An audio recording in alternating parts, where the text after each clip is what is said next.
এই রেসিপিটা আমি শেয়ার করব। ফাইনালি এই রেসিপিটা আমি বানিয়েও ফেললাম এবং আপনাদেরকে আমি শেয়ার করলাম।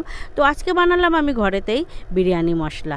ঘরে কিভাবে বিরিয়ানি মশলা বানানো যায় সেটাই আমি আজকে আপনাদেরকে দেখাবো। এখানে 3 চামচ নিয়েছি গোটা জিরে, 2 চামচ নিয়েছি শাহমরিচ নিয়েছি, এখানে 2 চামচ শাহি জিরা, 2টো জয়ফলকে থেতো করে নিয়েছি, 3 চামচ নিয়েছি এখানে পরিষ্কার ধনে, আর নিয়েছি আমি 2টো বড় এলাচ, একটা বড় দারচিনিকে টুকরো টুকরো করে নিয়েছি, দিয়েছি এখানে এলাচ দিয়েছি 10-15টা, দিয়েছি 2টো স্টার অ্যানিস আর 3টে তেজপাতাকে টুকরো টুকরো করে কেটে নিয়েছি, দিয়েছি এখানে 15-20টা লবঙ্গ দিয়ে আমার পুরোপুরি মশলাটা তৈরি হয়ে গেছে গোছানো। দেখুন শুরু করে দিয়েছি। এই সময় কিন্তু গ্যাসের ফ্লেমটা পুরো লো ফ্লেমেই রেখে ভাজা করব, খুব একটা হিট দেব না, তাহলে মশলাগুলো না পুড়ে উঠবে এবং ভাজা গন্ধ হয়ে যাবে, বিরিয়ানির মশলার সেন্টটা কমে যাবে।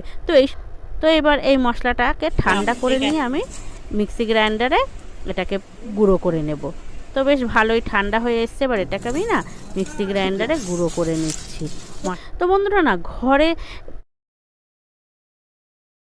চামচ আমি দিয়ে দিলাম গোলমরিচের গুঁড়ো, যেহেতু আমি ওখানে গোলমরিচ গোটা ব্যবহার করিনি সেই জন্য, আর এখানে আর দিইনি বলে।